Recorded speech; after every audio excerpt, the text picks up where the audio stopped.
I'm back in social media. RP is always like, he's up on it too. Like he's big on Twitter, Instagram, Facebook. So we call it the social apocalypse, basically, because we just crush it with the social media. I like Twitter because Twitter, you can just like follow athletes and like comedians and actors and people that I like, and they'll post stuff of their works and stuff. It's cool to check out. Instagram's awesome because photos and videos now. It's awesome, it's fun. RP is back in it too.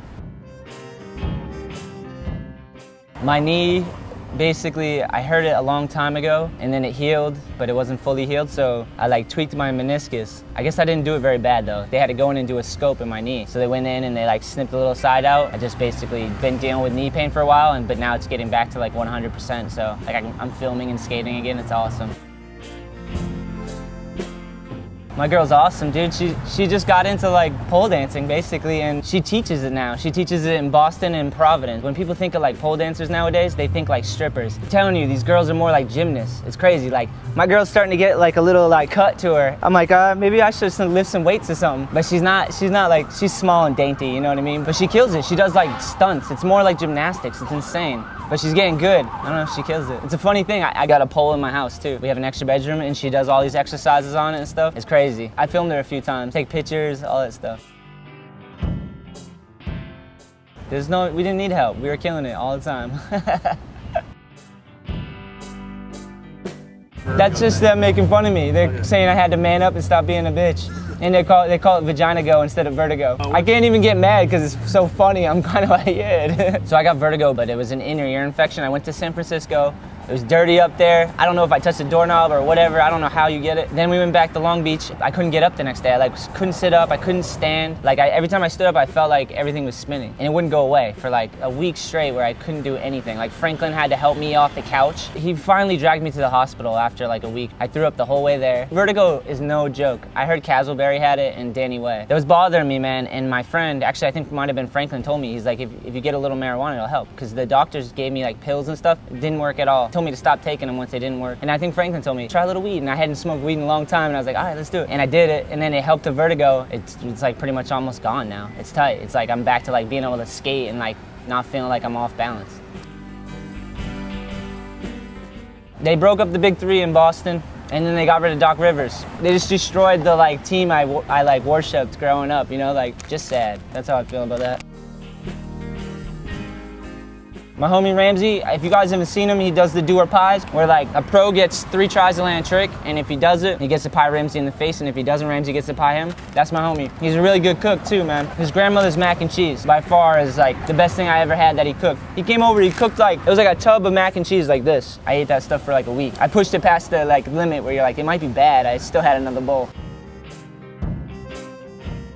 I started listening to Joe Rogan podcast and it's sick. That dude talks about all different types of stuff. It's a trip to listen to it and it got me hyped. I was like, I want to do a podcast for skateboarding where you just sit down with like people you're interested in, you're hyped on, and interview them. Because I'm a fan of like everyone in skating, man. Even if I talk shit, at the end of the day, if someone was like, oh, you talk shit, I'd be like, no matter what, if you can kickflip, you're awesome, you know what I mean? Like, I'm full of shit, you know? So I was like, I'm doing a podcast. I want to interview sponsor skateboarders. I want to interview entrepreneurs, like people in my community that is starting businesses, like just people that inspire me too. So I have them come on the show and it's like an hour and a half long. And people get scared off when I say an hour and a half, you know? But they don't know what a podcast is. A podcast is something you listen to when you're driving. Like you have a half-an-hour drive, you pop a podcast in talking about something. Like I learned all about the Mongols because I listened to a podcast. It was like going back to school kind of. It was cool. Shit that I didn't care about, and now I'm like, yeah, podcast is tight. But there's comedian ones that are just for laughing, and there's like ones where like hardcore history. Dan Carlin's a good one where he like talks about Mongols and all this. So I did mine on skateboarders, man, so check it out. You can get it on the iTunes store. It's a free download if you want to laugh. I'm gonna get more and more people on. I had one with Don Pierre, Westgate, Barley, pretty much East Coast heavy, Paczynski, Manny. We had Franklin on from West Coast. We did Jake Dooley, he was our first AM. Yeah, we got a lot going on with that. I love the podcast.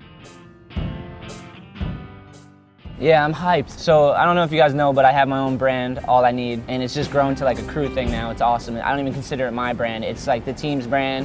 It's anyone who's involved. It's Ramsey's brand. We all just work together to make cool content, make snapbacks and t-shirts, and we do hoodies and beanies and stuff. It's sick, man. And we got Don Pierre on because he's from New Bedford, which is my hood, and I grew up with Nick.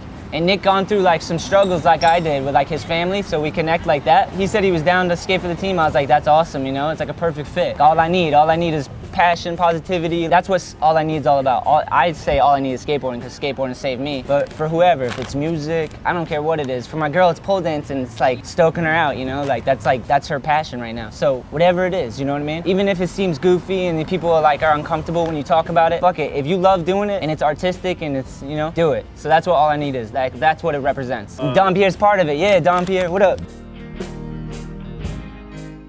I was fortunate enough to get a shoe on World, which is awesome. The homie that does the shoes at World is from Boston, Colin, and he's my homie. Like, he's from Boston. It was cool to go out to Cali and meet him, and he like brings this East Coast vibe to it. He designed some sick ass shoes, and when he did mine, it was awesome, man. We did a tribute shoe for my father, who was in the Devil's Disciple motorcycle gang. I lost my father to that, and it was kind of like, that was something he was into. That was his passion, you know what I mean? Motorcycles, and he got caught up. Yeah, so we did a shoe to kind of tribute him, like, this is his, you know? It's just, we made it like a vest, like a biker's like vest kind of, but like not too over the top, not too light colored, you know what I mean, like dark denim. It's good, but only the denim's not where you skate, you know what I mean? You got suede and denim, and it's like constructed perfect. It's a solid shoe, and it flicks good, and like, I'm hyped on it, man. Colin killed it. I told him what I liked, like other shoes I liked. I was like, I like this shoe and this shoe, and he was like, let me kind of like morph something together that's my creation, you know? And then he just did his own thing, and he killed it. I like it a lot. Go Skate Day was insane in DC. I never been a part of anything like that in my life. We have Go Skate Days, but that was the next level. It was like 300-400 kids. They're running around. It's Washington, DC. There's federal agents around because of all the buildings and whatever the hell the government's doing, I don't know. And they were tackling little 16-year-old kids and like handcuffing them and stuff. And we're just mobbing through the street on skateboards, bombing down all the way to Freedom Plaza. We started at the skate shop, Palace. Yeah, that shop was sick. I don't know, it was insane, man. I seen little kids get arrested, but everyone was having fun, and it was crazy. It was like FBI too that was tackling them, not the cops, FBI. I don't know if they're getting too close to buildings and stuff. I saw a kid get arrested for putting a sticker on a cop car. I talked to the cop, I was like, it's a kid. She's like, it's a law. I'm like, I know, but realistically, he's 15, and it's a sticker. Just make him peel it off and slap him on the wrist or something, send him along the way. She handcuffed him and stuff. I just like, there's nothing I could do. The dude came up to me and was like, it's a different world here, man. Like, and I was like, yeah, it is. They're not gonna listen to you. It's FBI, they don't give a shit. But we skated all over the city. We skated so many sick spots. Like, I would just meet groups of kids in the alleyways, and we just start skating and like get into a session, and then I'd go down to Freedom Plaza, and I met up with Sean Gregoire and Colin, and we just skated around and like hit the Philly spots and the plazas, and it was like a blast. I was calling it Go Fun Day, because I was like, the average person that doesn't have fun every day could relate. You know what I mean? That will do work and that's all uptight. I was like, they'd be like, what are you doing? I'm like, it's Go Fun Day. We're just having fun, you're part of it. Like, who cares? Just leave us alone, you know what I mean? Like, either get in or don't, you know what I mean? And skateboarders are tight. Best people in the world. We're ending it. It's raining. After I did the back to 70 lip, which took around 6-7 tries, I think, I wasn't hurt or anything, and I was psyched, and I wanted to